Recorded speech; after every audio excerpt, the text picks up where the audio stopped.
Everyone, welcome back to CUET 24/7। मेरा नाम है सोनिया चहल, आपको मैं बायोलॉजी कराती हूँ और आज मैं बताऊंगी आप सभी को कि बी फार्मेसी जो होती है वो कैसा कोर्स है। बी फार्मेसी के लिए कौन सी यूनिवर्सिटीज हमारे CUET के अंडर आते हैं, अगर हम बी फार्मेसी करते हैं तो हमको कल को क्या क्या जॉब मिल जाएगी, क्योंकि पढ़ किस लिए रहे हैं कि जिंदगी अच्छी गुजरे। जिंदगी कब अच्छी गुजरेगी? जब अच्छी सी जॉब लगेगी, और अच्छी सी जॉब के लिए हमको पता रहना चाहिए कि कहाँ से क्या करना है क्या नहीं करना है।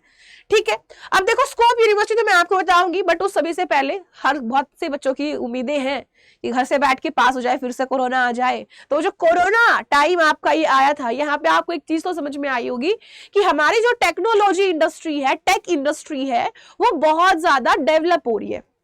प्लस आपने जो मेडिसिन देखा होगा, देखो कुछ चीजें कभी नहीं बदलती। जैसे तुम खाना खाना कभी नहीं छोड़ोगे, कपड़ा पहनना कभी नहीं छोड़ोगे, दवाई लेना, हर कोई आदमी बीमार पड़ता ही पड़ता। जैसे मैं अभी जुकाम हो रखा है, नाक मेरी बंद है, थ्रोट में मेरा पेन है, फिर भी मैं इतना बोल रही हूँ, है ना। तो बीमार हर कोई रहता ही रहता है। फार्मेसी की शॉप एक ऐसी शॉप है जिसको बोलते हैं ना परचून की दुकान को जैसा काम होता है, ठीक वैसा ही काम आपका फार्मेसी का होता है। ठीक है, तो स्कोप की मैं बात करूं तो बहुत ही ब्राइट स्कोप आपका है। अपकमिंग फील्ड ये इतना शानदार आपका रहने वाला है कि इसके अंदर सिर्फ डेवलपमेंट ही होगी, कमी नहीं आएगी। हाँ, मैं कहूंगी सरकारी नौकरी बहुत कम है यहाँ पे, मिनिमल होता है, बिल्कुल मिनिमल आपका सरकारी नौकरी का चांस है। मेहनत बहुत करनी पड़ेगी, कॉम्पिटिशन बहुत ज्यादा होगा।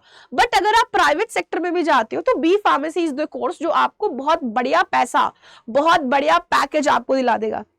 तो क्या क्या आप कर सकते हो? देखो, एक तो टीचिंग होता है जो सदाबहार होता है ना। कल को फार्मेसी वाले आएंगे, दूसरे बच्चे आएंगे, उनको पढ़ाने के लिए टीचर्स चाहिए, तो वो तो आपका है ही है, वो तो है ही है। साथ में आप फार्मासिस्ट बन सकते हैं, कोई आप शॉप खोल सकते हो, आप अपनी दुकान खोल सकते हो, है ना। आप मेडिकल राइटर बन सकते हो, अपनी को आपका अगर कोई साइंटिस्ट बनना चाहो, साइंटिस्ट आप बन सकते हो, है ना। साइंटिस्ट बन के अपनी डिस्कवरी करते रहो, अपनी रिसर्च करते रहो, फिर आप मेडिकल राइटर बन सकते हो। ड्रग इंस्पेक्टर जो कि गवर्नमेंट जॉब है, क्लिनिकल रिसर्च आप कर सकते हो, रिसर्च और डेवलपमेंट के सेक्टर्स में आप जा सकते हो। लैबोरेटरी कितने जॉब्स होते हैं हमारे पास, कितनी ही लैबोरेटरी है।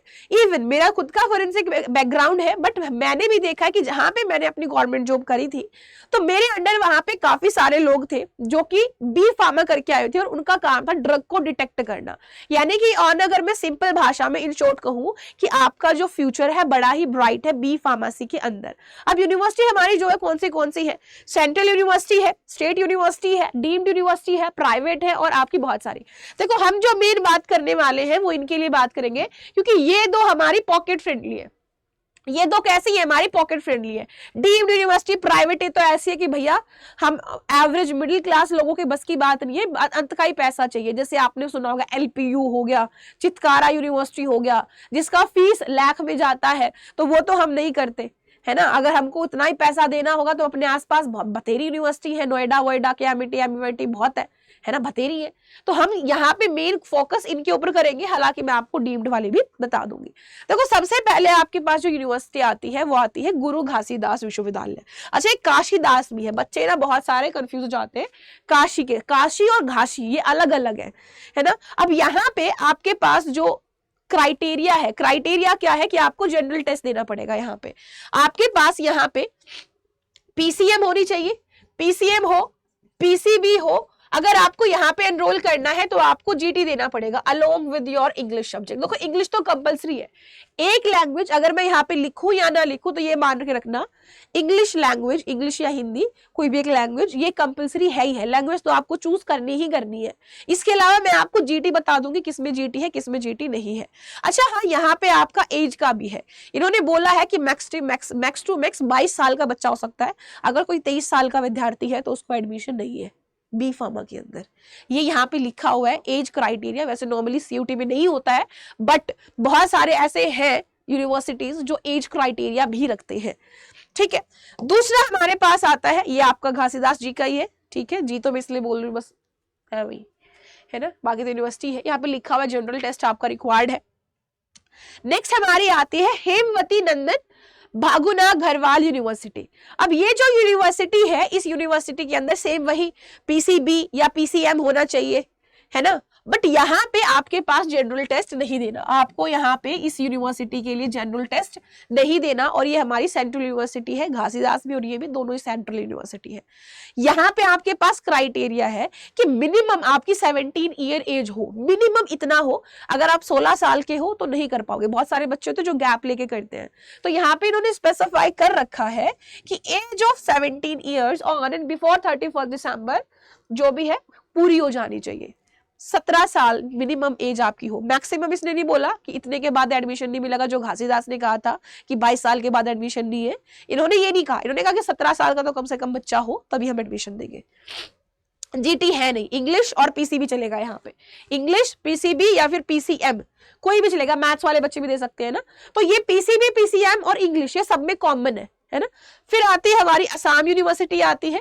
असम यूनिवर्सिटी की अगर हम बात करें तो असम यूनिवर्सिटी के अंदर पीसीबी, पीसीएम 50% मिनिमम आपकी होने चाहिए।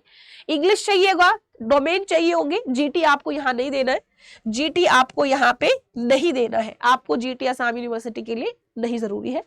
नेक्स्ट हमारे पास जो आता है वो आती है सिक्किम यूनिवर्सिटी। सिक्किम यूनिवर्सिटी की अगर मैं बात करूं तो ये बहुत ही अच्छी, इसका इंफ्रास्ट्रक्चर बड़ा शानदार है, आप देख सकते हो। इसके अंदर वही 50% मार्क्स +2 के अंदर पीसीएम या पीसीएम हो या फिर इक्विवेलेंट हो, या फिर इसके अंदर एक और चीज है, वो बच्चे जो कुछ होते हैं कि 10वीं क्लास के बाद डिप्लोमा में आ जाते हैं, है ना, डिप्लोमा करते 10वीं के बाद, डी फार्मा का डिप्लोमा हो गया, या फिर किसी ने किसी और चीज से, कोई आर्ट वाला बच्चा था उसने डी फार्मा का डिप्लोमा कर लिया, और वो डी फार्मा का डिप्लोमा ना आपको एलिजिबल बना देता है यहाँ पे कि डी फार्मा आपने डिप्लोमा कर लिया, अगर आप यूनिवर्सिटी से अभी करना चाहते हो बैचलर्स की डिग्री तो कर सकते हो। डी का मतलब डिप्लोमा, डी फार्मा भी तो होता है ना। तो यहाँ पे अगर आप डी फार्मा के अंदर पास हो तो आप यहाँ पे एनरोल कर सकते हो, ठीक है। फिर हमारे पास जो नेक्स्ट यूनिवर्सिटी आती है, नेक्स्ट यूनिवर्सिटी हमारी आती है डॉक्टर एपीजे अब्दुल कलाम। अगर मैं इनकी बात करूं तो ये हमारी स्टेट यूनिवर्सिटी यहाँ पे शुरू हो जाती है।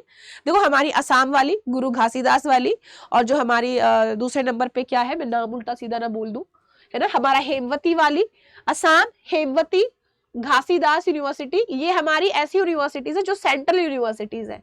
कैसी यूनिवर्सिटीज है हमारी? Central university. सिक्किम यूनिवर्सिटी भी हमारी सेंट्रल यूनिवर्सिटी थी, बट अब जो ये डॉक्टर एपीजे अब्दुल कलाम वाली है ये हमारी ऐसी यूनिवर्सिटी जो स्टेट यूनिवर्सिटी में आती है, स्टेट में आती है।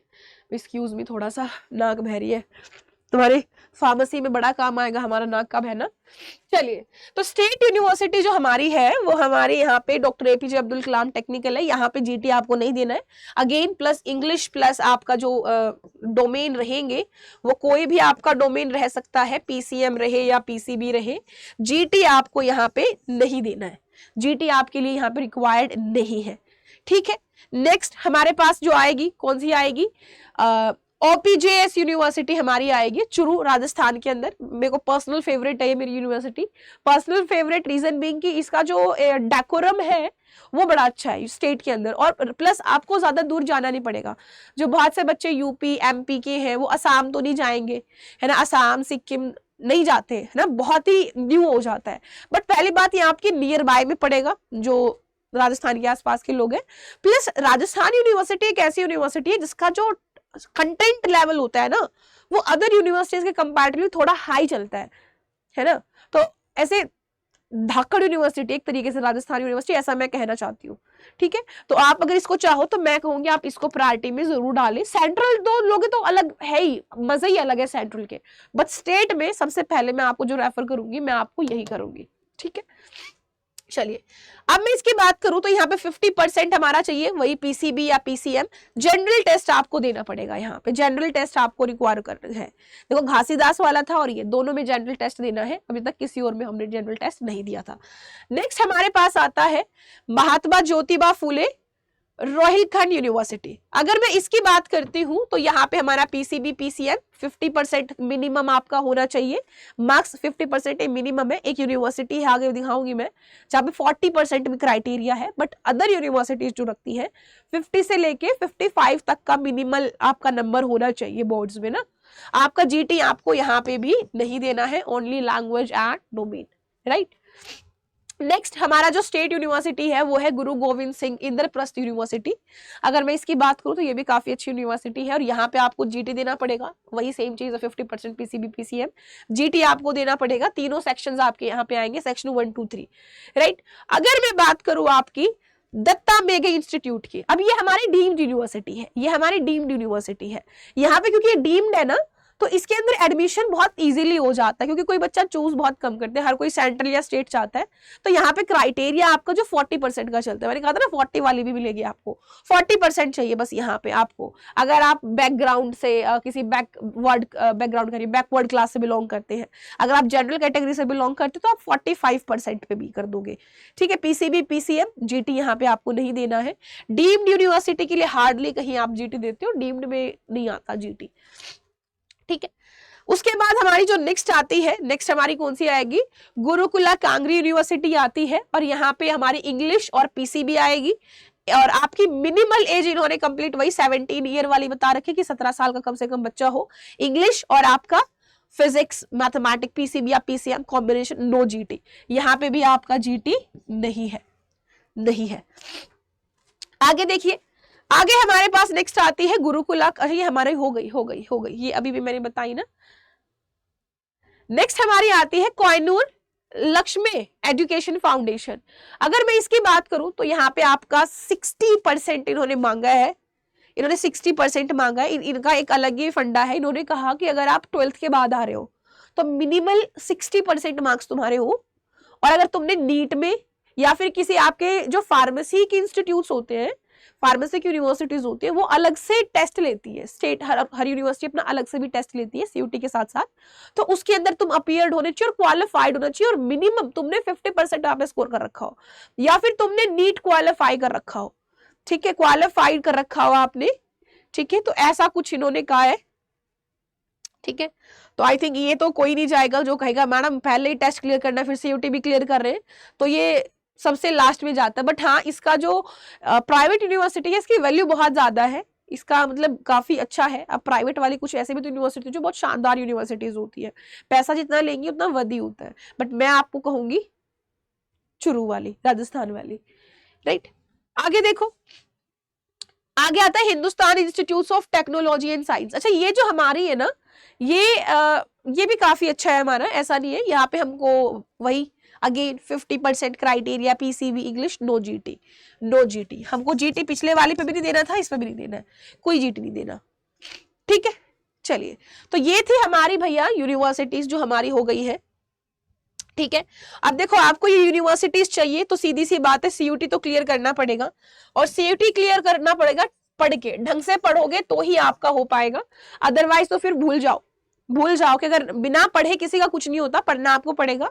आप महापैक में एनरोल कर सकते हैं अगर आपसे एक शेड्यूल नहीं बन रहा आपका, या फिर आपके पास आपके बेसिक्स क्लियर नहीं है, आपके पास सोर्स नहीं है, तो आप अड्डा 24/7 के महापैक में एनरोल हो जाइए। जिस भी रिस्पेक्टिव स्ट्रीम में आप है, पीसीबी या पीसीएम, उसके अंदर आप एनरोल हो जाइए। कोड का स्क्रीनशॉट ले ले, इसका स्क्रीनशॉट ले ले, Y697S, एस का मतलब है सोनिया चहल। ये जब आप इस्तेमाल करोगे आपको डिस्काउंट मिल जाएगा। आपको ज्यादा पकाऊंगी नहीं मैं यहाँ पे, आपको अच्छे से पता है ये कैसे मिलेगा। आपको अड्डा 24/7 की वेबसाइट पे जाना है, ऑल कोर्स में जाओगे, ऑल कोर्स के बाद सीवीटी यूजी एंट्रेंस वाले में, अंडरग्रेड वाले में, अंडरग्रेड के बाद आपका सीयूटी सेक्शन, एंड देन वहां पे आप ये कोड अप्लाई कर देंगे। अगर आपको कोई कुछ और फोन करके या फिर ऐसा कोई फ्रॉड कॉल आता है तो please avoid the fraud calls. आजकल फ्रॉड कॉल्स का काफी चल रहा है ये, तो प्लीज इट्स हम्बल रिक्वेस्ट कि आप उनको अवॉइड करें और ये कोड इस्तेमाल करें, ठीक है। स्क्रीनशॉट ले लिया होगा। I hope you are going to do so great and all the best guys. That's it for the day. और बहुत सारी और भी वीडियोस आपके लिए आई हुई हैं कि कैसे आप अपने मार्क्स इंप्रूव कर सकते हैं, आप वो वीडियो भी चेकआउट कर सकते हैं। कब आपको मॉक लगाने चाहिए, कितना लगाना चाहिए, क्या इंपॉर्टेंस है, वो चीजें भी मैंने आपको पहले बताई हुई है, तो do also watch that videos, वो भी आपको काफी हेल्प करेगा। Done for the day. मिलेंगे हम नेक्स्ट वीडियो में, जहां पे मैं आपको बताऊंगी अगर जीटी, इंग्लिश प्लस आपका जो लैंग्वेज, इंग्लिश लैंग्वेज प्लस आपका डोमेन है, इन तीनों को कैसे हम मैनेज कर सकते हैं बेस्ट तरीके से। So goodbye.